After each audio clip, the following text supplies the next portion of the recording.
नमस्कार, मैं संकेत आउटे। एक्चुअली हमने ऑलरेडी डिस्कस किया था कि मार्केट डाउन ट्रेंड में जाने के चांसेस बहुत ज़्यादा है। एक अपसाइड ब्रेकआउट हमें देखने मिल सकता है, बट वो फेक ब्रेकआउट हो सकता है, उसके चांसेस बहुत ज़्यादा है।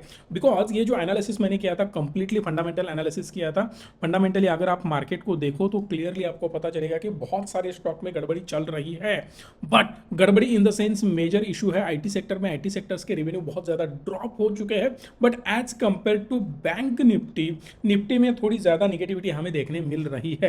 बट बैंक निफ्टी में भी उतनी ही निगेटिविटी होनी चाहिए थी।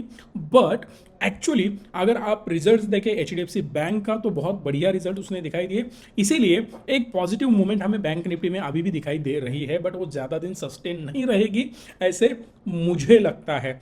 आपका ओपिनियन क्या है, आप मुझे कमेंट कर बता सकते हो। यदि हम ये ट्रेंड लाइन ड्रॉ करें तो यहाँ पे आप देख सकते हो कि एक ब्रेकआउट हमें देखने मिला। ब्रेकआउट के बाद एक सपोर्ट यहाँ पे देखने मिल रहा है। यदि ये ट्रेंड लाइन ब्रेक हो जाती है, डाउनसाइड मूव आ जाती है, तो डेफिनेटली यहाँ से मार्केट और ज़्यादा बहुत बड़े लेवल पर टूट सकता है। बट मैंने आपको क्या बोला था कि अगला एक वीक मिनिमम कंसोलिडेशन में जाना चाहिए। यदि मार्केट को यहां से तगड़ी मूव देनी है तो धीरे धीरे धीरे करके ये कंसोलिडेशन करके 18,000 की लेवल यदि ये ब्रेक करता है, ऊपर एक कैंडल क्लोज करता है, तो डेफिनेटली आप अपसाइड मूव एक्सपेक्ट कर सकते हो। बट अभी फिलहाल मेरे हिसाब से मार्केट में बहुत बड़ी अपसाइड मूव आने वाली नहीं है। होना क्या चाहिए, तो मार्केट कंसोलिडेशन में जाना चाहिए। ये पूरा वीक मार्केट एक रेंज में परफॉर्म करेगा। उसके बाद जैसे ही फ्राइडे आएगा तो फ्राइडे को कुछ रिजल्ट्स आने वाले हैं, फॉर एग्जांपल आईसीआईसीआई बैंक के। सो आईसीआईसीआई बैंक के जब रिजल्ट्स आएंगे तब डेफिनेटली वो रिजल्ट्स अगर बढ़िया होंगे तभी हम सोच सकते हैं कि मार्केट में पॉजिटिव मूव आएगी। यदि रिलायंस का रिजल्ट्स जो है वो भी पॉजिटिव आएगा, बहुत तगड़े आंकड़े हमें देखने मिलेंगे, तभी वो मार्केट को सस्टेन करा पाएगा। अदरवाइज मार्केट को फिर गिराने की क्षमता इन दोनों स्टॉक में बहुत बड़े लेवल पर है, क्योंकि रिलायंस अकेला निफ्टी में 10% कंट्रीब्यूशन देता है। सो अकेला निफ्टी को गिराने की कोशिश कर सकता है। उसके साथ साथ आईसीआईसीआई का भी वेटेज बहुत ज्यादा है। अप्रोक्सीमेटली एचडीएफसी के बाद जो वेटेज आता है तो आईसीआईसीआई का आता है। सो ये बहुत बड़े दो दिग्गज प्लेयर है, और दोनों ने अगर निगेटिविटी मार्केट में दिखाई तो डेफिनेटली मार्केट को ये बड़े लेवल पर गिरा सकते हैं। सो दैट मैं क्या करूंगा, वेट एंड वॉच की मेरी पोजीशन होगी। अभी बहुत बड़े लेवल पर ट्रेड मैं बिल्कुल नहीं लूंगा। यहाँ पे जो भी ट्रेड होंगे मैं छोटी क्वांटिटी लगा के ट्रेड ले लूंगा। जो भी मैं ट्रेड करूंगा वो मैक्सिमम हेज वाले ट्रेड करूंगा, ऑप्शन सेलिंग में काम करूंगा। यदि मैं ऑप्शन सेलिंग में कुछ ट्रेड लेता हूं तो प्रॉपर हेज होंगे। सिंपल एक काम आप कर सकते हो, 18,200 का जो कॉल होगा उसे मैं सेल कर सकता हूं, और नीचे की लेवल पर 17,000 या 17,200 का पुट, इसे भी मैं शॉर्ट कर सकता हूं, ताकि इजीली आपको मिनिमम 2% रिटर्न मिल सके। यहां पे वो हो सकता है, और प्रॉपर पोजीशन आपकी हेज्ड रहेगी, ताकि हमारा अनुमान क्या है कि यहां पे मार्केट कंसोलिडेट कर सकता है। प्रॉपर कंसोलिडेशन यहाँ पे अगर होता है तो डेफिनेटली हमें बहुत बढ़िया मुनाफा यहाँ पे देखने मिलेगा। बट एक चीज याद रखना, इंट्राडे ट्रेड अगर आप करते हो तो बहुत बड़ी रिस्क हो सकती है। बड़ी कैपिटल से बिल्कुल हमें इंट्राडे के ट्रेड्स नहीं करने आने वाले कुछ दिनों तक, क्योंकि जब तक मार्केट में प्रॉपर क्लैरिटी नहीं आती तब तक बड़े ट्रेड हमें बिल्कुल नहीं लेने।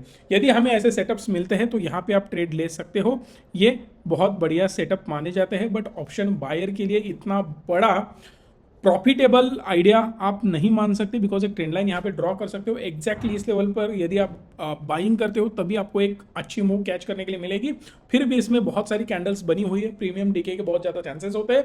आज मंडे था इसीलिए ठीक है, एक ठीक ठाक आप मुनाफा यहाँ पे कमा सकते हो। यदि यहाँ पे थर्सडे होता, एक्सपायरी डेज होते, एक्सपायरी डेज के पहला दिन होता, तो यहाँ पे रिस्क हो सकती थी। बट एक इशू ये है कि हम क्या करते हैं, यहाँ पे देखेंगे सपोर्ट ले रहा है, सपोर्ट लिया, फिर एक कैंडल बनाई, फिर इस कैंडल का हाई ब्रेक हुआ। जब यहाँ पे हाई ब्रेक हुआ फिर मैंने यहाँ पे बाय करने की कोशिश करी। बहुत सारे लोग क्या करेंगे, इसका ब्रेकआउट जब होगा तभी मैं ट्रेड लूंगा। सो यहाँ पे ट्रेड ले लेंगे, फिर मार्केट घूम जाएगा, फिर नीचे आने के बाद यहाँ पे अपना स्टॉप लॉस हिट हो जाएगा। जो छोटे छोटे ट्रेड करते हैं, मतलब इन शॉर्ट आप समझ लो कि जो स्कैल्पिंग करते हैं, तो स्कैल्पर्स को यहाँ पे इशू हो सकता है। बट आप टेक्निकल एनालिसिस करते हो, कैंडलस्टिक देख के ट्रेड करते हो, एक बढ़िया कैंडलस्टिक एनालिसिस आपको आता होगा, तो आप क्या करोगे, पिछले स्विंग लो पे आप स्टॉप लॉस लगाओगे और फिर प्रॉफिट राइड करने की कोशिश करोगे। बट इसमें इशू एक है कि आपने ट्रेड किया यहाँ पे ब्रेकआउट पर, मार्केट फिर से घूमा, फिर नीचे आया, फिर आपका प्रीमियम डीके होते होते फिर थोड़ा बहुत ऊपर जाता है, एक छोटा प्रॉफिट बुक करके आपको बाहर निकलना पड़ता है, बिकॉज फिर यहाँ से एक रिवर्सल आपको देखने मिलता है। सेम चीज़, मैं यहाँ की बात नहीं कर रहा हूँ बिल्कुल। यदि समझो आपने इसका ब्रेकआउट होने के बाद यहाँ पे ट्रेड ले लिया, फिर हुआ क्या, आपने स्टॉप लॉस यहाँ पे लगा दिया, ये हुआ मेरा एसएल, इस ब्रेकआउट पे मेरा ट्रेड हुआ, फिर यहाँ से घूम के नीचे आया, स्टॉप लॉस तो बिल्कुल हिट नहीं हुआ, फिर थोड़ा ऊपर जाता है, फिर नीचे आता है, फिर थोड़ा ऊपर जाता है। सो ये जो पॉइंट्स है, अगर आप देखो 17,680 से लेके मैक्सिमम आप पॉइंट्स कितने कैप्चर करोगे, 17,704। सो मिले कितने पॉइंट्स आपको, 24। सो 24 पॉइंट अगर यहाँ से आप कैप्चर कर रहे हो तो बहुत ज़्यादा टाइम गया उसमें, फिर प्रीमियम डीके हुआ। सो 10-12 पॉइंट 15 पॉइंट लेके आपको बाहर निकलना पड़ा हो सकता है, या फिर से घूम के नीचे आया तो 24 पॉइंट 20 पॉइंट यहाँ का आप बात कर रहे हो, बट 24 पॉइंट का अगर आप टारगेट रखते हो तो stop loss definitely below 24 points आपको रखना होगा। यदि मार्केट घूम के नीचे आता है तो इजीली आपका स्टॉप लॉस यहाँ पे हिट हो चुका है। सो ऐसे कंसोलिडेशन पीरियड में ट्रेड करते वक्त बहुत सावधानी से आपको ट्रेड करना होता है। यदि कोई ट्रेड फंसता है तो डेफिनेटली आपको मेजर लॉसेस होने के चांसेस बहुत ज़्यादा है। यदि मैं इसे 15 मिनट टाइम फ्रेम में कन्वर्ट करूँ तो आपको एक चीज़ बहुत आसानी से पता चलेगी कि जो गिरावट हुई है वो बहुत बड़ी गिरावट हुई है, ऐसे मुझे बिल्कुल नहीं लग रहा है, बिकॉज उसके पीछे एक रीज़न है। जो आपने मूवमेंट देखी थी इस दिन में, ये हुआ एक दिन, ये हुआ दूसरा दिन, इसे छोड़ दो, इसका पहला दिन ये है, मतलब ये 2 दिन, और यहाँ का पिछला दिन ये है, इसे आप बोल सकते हो तीसरा दिन। यदि आप अच्छे से देखो ये मैक्सिमम तीसरे दिन के लो के आसपास तक गया था, मतलब उसको ब्रेक किया है। चौथे दिन का लो इधर है तो ये मैटर नहीं करता, यहाँ पे मत देखना आप, ये चौथा दिन है, इसे छोड़ देना। तीसरे दिन तक ये गया, बट फिर इसने रिवर्सल दे के फिर यहीं पे आके अटका रहा।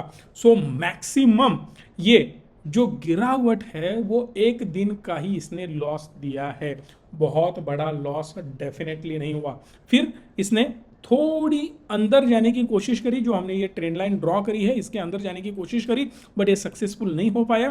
फिर ये ऊपर जा रहा है, फिर यहाँ पे कंसोलिडेशन करके मे बी ब्रेक डाउन करने की कोशिश कर सकता है या ब्रेकआउट भी करने की कोशिश कर सकता है, बट मेजर चांसेस दैट कि ये ब्रेक डाउन ही करे, क्योंकि वैसे सिनेरियो मार्केट में फिलहाल तो बन रहे हैं।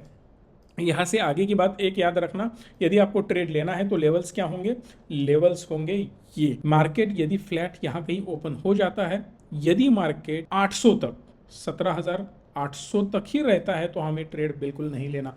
जैसे यहाँ से ब्रेकआउट करे, एक कैंडल प्रॉपर पॉजिटिव क्लोज हो, तभी आप इस ब्रेकआउट पर ट्रेड ले सकते हो। यहाँ पे जो भी कैंडल बने इसके ब्रेकआउट पे आपको ट्रेड लेना है। टारगेट इजीली आप 70 पॉइंट का लगा सकते हो, यहाँ से आपको 70 पॉइंट्स इजीली मिल जाएंगे। मे बी ये 17,900 तक जा सकता है यहाँ से ऊपर, बट यदि मार्केट में कुछ गड़बड़ी हो जाती है, यहाँ पे वो रिजेक्शन फेस करता है, यहाँ से फिर रिवर्स आने की कोशिश करता है, तो डेफिनेटली हम सेल साइड की कोशिश करेंगे 17,740 के ब्रेकडाउन के बाद। यदि मार्केट यहाँ पे फ्लैट ओपन होकर सीधा नीचे जाने की कोशिश करता है तो डेफिनेटली हम सेल साइड का ट्रेड ले सकते हैं, तो डायरेक्टली हमें 17,500 के टारगेट आगे जाके मिल सकते हैं ब्रेकडाउन के बाद। But I don't think so कि ये सीधा गिरना शुरू हो जाए, एक कंसोलिडेशन में जाने के चांसेस बहुत ज़्यादा है, जो कि मैंने ऑलरेडी आपको बता रखा है। यदि हम बैंक निफ्टी को रिव्यू करें तो बैंक निफ्टी में सेम चीज़, जैसे कि मैंने बोला निफ्टी थोड़ा ज़्यादा डरा हुआ सा लग रहा है, बट बैंक निफ्टी में एक कॉन्फिडेंस दिख रहा है जो सीधे अप ट्रेंड में जाने की कोशिश कर रहा है। यहाँ से बहुत बढ़िया ऊपर जा चुका है और यहाँ से और ज़्यादा ऊपर वाले टारगेट हमें देखने मिल सकते हैं, वो भी कब, जब बैंक निफ्टी वाले स्टॉक्स है वो बहुत बढ़िया परफॉर्म करे तब। सो यहाँ से एक अच्छा ब्रेकआउट मिले तभी हमें ट्रेड लेना है long side, but banking sector में बहुत बड़ी move I don't think so कि आ सकती है। यदि हम इसे आवरली टाइम फ्रेम में कन्वर्ट करें तो आप देख सकते हो कि यहाँ पे भी सेम चीज़ है, जो लॉस हुआ वो उतना बड़ा लॉस नहीं हुआ है, ऑलरेडी इसने रिकवर कर दिया है उसका जो पिछला दिन का हाई था उसे। सो दैट यहाँ पे एक पॉजिटिव थिंकिंग हम यहाँ पे कर सकते हैं, यहाँ पे एक पॉजिटिव मूव हम देख सकते हैं। इसका जो लो है वो 42,200 के आसपास यदि मार्केट आता है और उसे ब्रेक कर देता है तब आप ट्रेड ले सकते हो। वंस ये 42,200 के नीचे जैसे एक कैंडल क्लोज कर दे आप पुट साइड वाले ट्रेड ले सकते हो। बट यहाँ पे आंख बंद करके पुट साइड वाले ट्रेड हमें बिल्कुल नहीं लेने। यदि मार्केट फ्लैट ओपन होता है, थोड़ा बहुत भी गैप अप ओपन होता है, तो मैं आपको दिखा देता हूँ 5 मिनट के टाइम फ्रेम में इसे चेंज कर देते हैं। और एक चीज आप देख सकते हो, जैसे ही 400 की लेवल ब्रेक हो जाएगी, जैसे ही 400 की लेवल 42,400 की लेवल ब्रेक होती है, तब हम एक ट्रेड ले सकते हैं बाय साइड, जो कि हमें ऊपर इजीली 200 पॉइंट्स मतलब 42,600 के टारगेट दिखा सकता है। बट कंडीशन इज दैट कि आपकी एक बढ़िया सी कैंडल ऊपर क्लोज होनी चाहिए 42,400 के ऊपर। यदि वो क्लोज करने में सक्षम होती है तो डेफिनेटली आप 200 पॉइंट तक का टारगेट प्लान कर सकते हो। बिकॉज ऑलरेडी बैंकिंग सेक्टर थोड़ा पॉजिटिव नजर आ रहा है, निफ्टी में खलबली मची हुई है because of the IT sector, so that वहां पे थोड़ी गड़बड़ी है। बट बैंक निफ्टी में एक पॉजिटिव मूवमेंट देखने मिल सकती है। उस वजह से निफ्टी में आउट परफॉर्मेंस भी नहीं देखने मिलेगा और अंडर परफॉर्मेंस भी नहीं देखने मिलेगा, सो दैट उसे ही बोलते हैं कंसोलिडेशन। और कंसोलिडेशन का रीजन वही है। यदि वीडियो आपको अच्छा लगा हो तो प्लीज लाइक शेयर और चैनल को सब्सक्राइब करना मत भूलना। धन्यवाद। Stay tune and stay positive.